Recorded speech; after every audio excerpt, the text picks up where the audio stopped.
We live. Okay, going to get into this live real quick. Try to make this a one and done quick thing because I'm actually got some other work to do. But I've been talking to a lot of different people, and I keep pushing this narrative, which it is a narrative because kind of not pushed or taught in the community, and mainly it's about generational wealth. The issue is, we have YouTube, we have Facebook, Twitter, Twitch, Snapchat. I just can't keep up with all these other things. I forgot all the other social media. People still use MySpace. People still use Black Planet.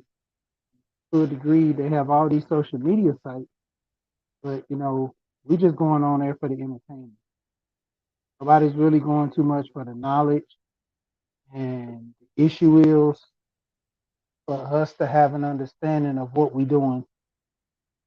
And the main thing is understand, we need to promote generational wealth. We need to start planning, to have money for the next generation. You know, for people that know, I had talked about um, who was the guy? Steve Harvey. Steve Harvey actually, I was talking about Steve Harvey. He actually did a video saying about one of his billionaire friends is leaving his kids one 50 I'm sorry, $500,000 $500,000 I'm sorry, 500 million each, and he has three kids. So until that's $1.5 billion he's leaving for his three kids. That's not even including the assets or anything else. That's just basically money. And he said that he's not leaving his kids that much. He's spending about 85% of the money that he has. And he thinks 50,000 is good enough. He don't want nobody thinking about buying planes or jets at his funeral, stuff like that. And it was funny to a degree, but some people might take it serious that that's what he's actually really doing. And to that degree, it's crazy that that might happen. And for the most part, I mean, I just don't understand. Like, what are we doing for our kids? You know,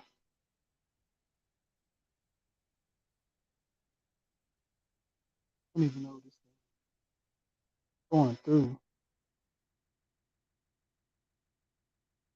But, you know,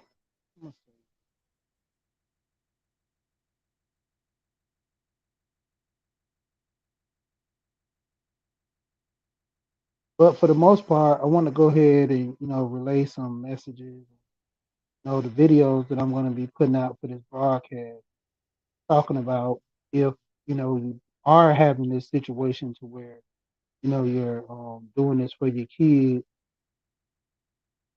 There are some things that some rules and regulations, or to a degree, some things that you can follow. I was trying to do a live, but actually, situation presented itself. So I'm doing an actual record. But I'm actually gonna show. I'm gonna play some video. Alonzo Hall, on YouTube, Instagram, Facebook. Actually gonna put him as my friend on my Facebook, but my Instagram, I'm gonna have him on there. To a degree, it's funny that Alonzo always have these luncheons and he talks about life insurance, and I always big him up because my thing is to leave something for the next generation. I have a total of four kids, and to the degree, they're all going to get a sum of money, in which I'm going to put aside for them. Their whole thing is obtaining it, doing it the right way. According, certain kids might get more, certain kids might get less, but the degree is you're getting something. And to the extent, you know, I view that giving you the information to let you have an understanding, so with me giving you anything and everything, that, there are some stipulations with it. And therefore, learning about money to an extent, you're not going to just blow the money. I'm not going to have my son, to a degree, say, have his son to where he woke up in a new Bugatti dealing with the money that I give him, or he's gonna blow it all on a trip somewhere, have a party stand to a degree. So I'm trying to give the knowledge now. Talk over to my kids about knowledge about having money, have an understanding to where it's like if you've been there. What's the old saying? Act like you've been there, act like you've done it before to a degree, to where it's not nothing new for you to have this type of money because you know what you're going to do with it. I always watch these different shows about the curse of the lottery, how the lottery changed my life, and another show, you know, to the degree, you know, of all the things that people built with having the lottery at their fingertip, and that's like the biggest thing that I like to try to promote.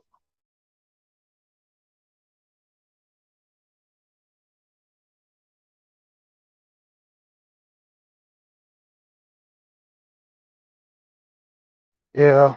So for the most part, I'm gonna go ahead and play this and have this set up to where it's playing. Well, I'm basically gonna have just playing in the background. Hope the audio comes out good.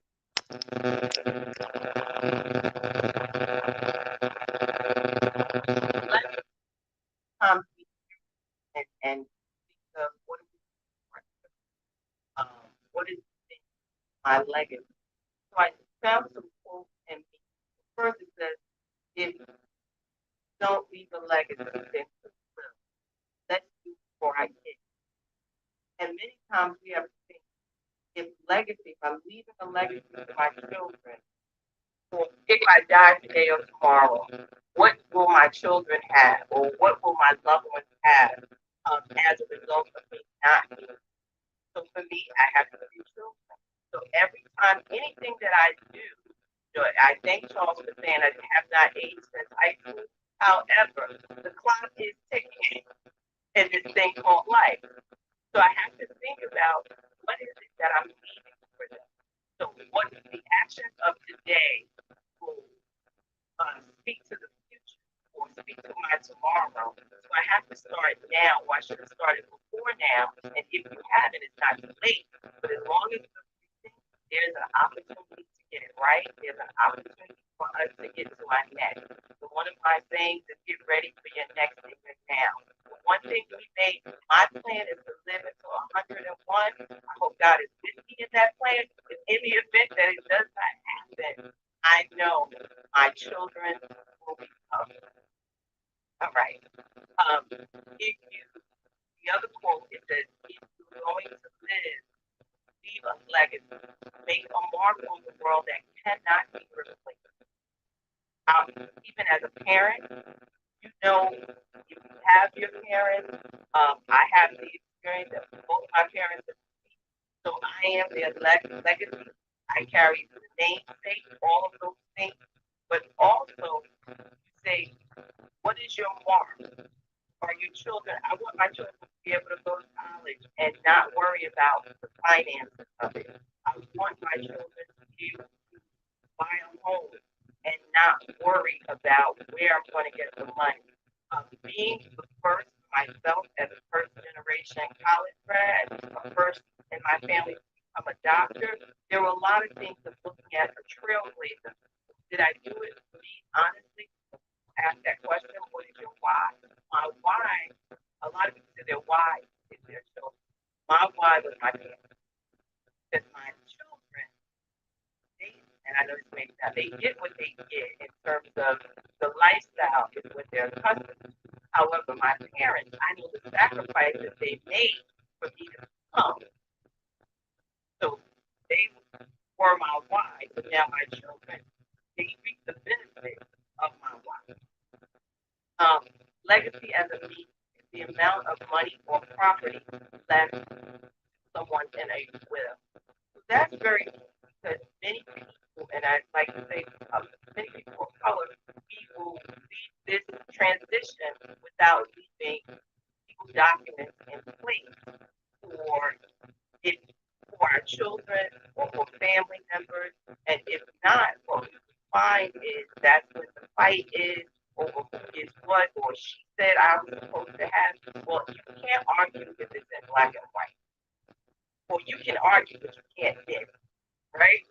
So that's one aspect of understanding legacy, meaning money or property left to someone in a will. Um, Legacy is also interchangeable with the words inheritance and birthright. So even as we leave our legacy, what is the birthright that we're giving to our children and our children's children? Because wealth should be generational, should not stop at one particular. So if something happens to me, that my children and that's it. But it's also training our children to understand money. Money is a so we need to understand money works for us, don't work for you. So from the moment that I realized money works for me, I don't work for it. Yes, I go to work, but when it comes, I have to give it direction. I need to tell my money where it's going. It does not have the opportunity to tell me where it's going. And many times what we do is we work backwards with money and we become a slave to money, opposed to realizing that no, it works for me. And the moment that we get that in our mind, that's when the change begins to occur. Okay? Advance the slide. Well, building, as I just stated, um, it's a mindset. So how you think about money, I like to say that what you speak is what you do. So if I speak, oh, I'm broke. If I speak, oh, I never have enough money. Then if that's what I'm going to eat, I'll never have enough. Personally, I like to say if there's a gap, I'll say I'm in between blessings, which means it's on its way. It just hasn't arrived as of yet.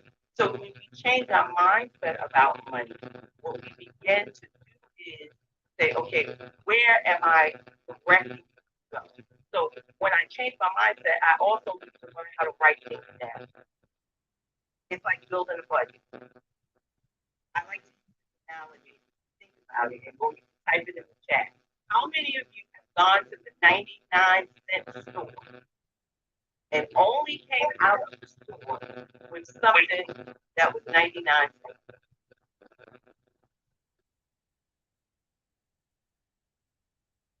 I'll wait. Thank you, Nicole. Never. You spend at least five, $10, $15 on 20. Sometimes it depends. 100. And I hate to say this, we'll walk in like, oh, this is cute. Women that's like, oh, this is cute. I don't need it, but it's cute. So now we just added on to something. So instead of buying that $5, plus Starbucks, right? I'm a Starbucks girl.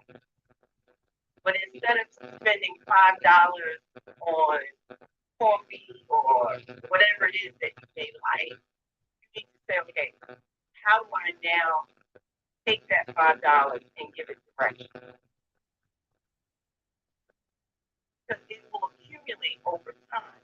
Now, this is what I also tell you, because I don't want anyone on here to think that this is something that, okay, she just got it. No, I actually had to learn this later in life. My parents did not teach it because they could not teach me what they did not know. School definitely did not teach it. And Charles and I went to school that had business So they didn't. I had to, Computer stuff. right. I was a computer science major. So it was very virtual school of business careers, but they did not teach us about finance and money. So here are some of the things. This is a principle that I use. Uh, and again, I'm not a financial advisor. However, I find that this works. Pay yourself first. You're working, and if you cannot see the fruits of your labor, then you feel like you're just spinning your wheels. So if you pay yourself that 10% to charitable giving, whether that's your church, whether that is um, an organization that you believe in, whatever that looks like for you, give away 10%. And then 10% of your money should be invested, right? In that. So that 10% that you're paying is your savings. I don't care. And for if Macy's is having the best sale you have ever seen in your entire life, you do not spend that 10% that you have saved for yourself. Investing and looking at that, you want to be able to say, how can I put my money out that I can get a return on my money? So the 70% to pay your bills, and I know, well, wait a minute, that just means you have to give direction and make some adjustments. Because it will do whatever we want to do, and whatever we don't want to do, we'll make it excuse. I'll say it again.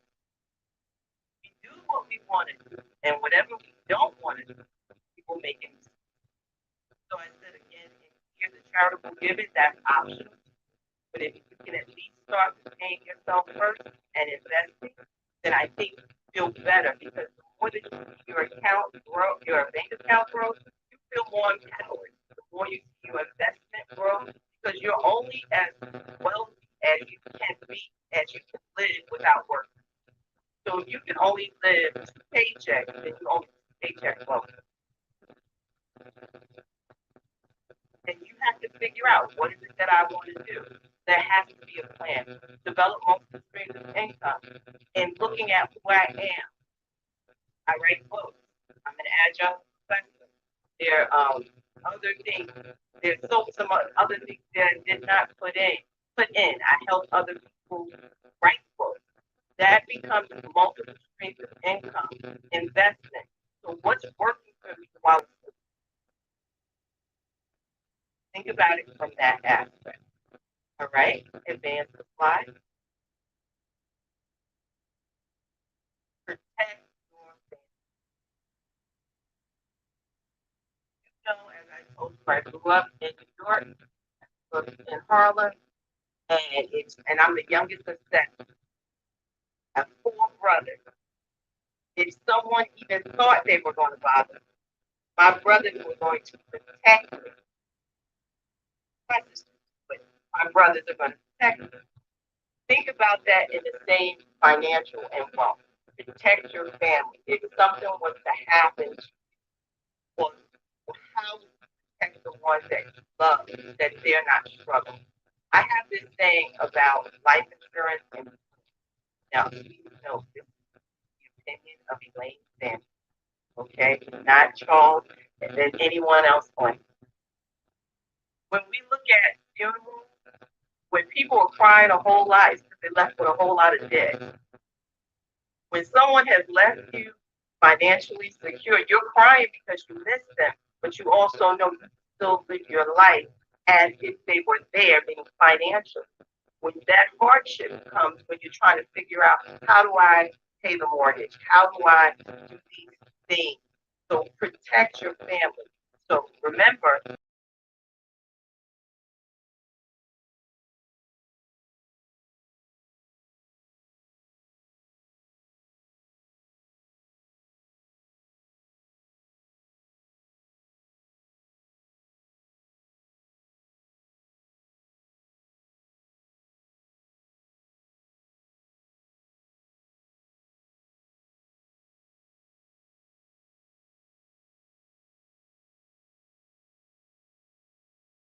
Mind introducing our next speaker?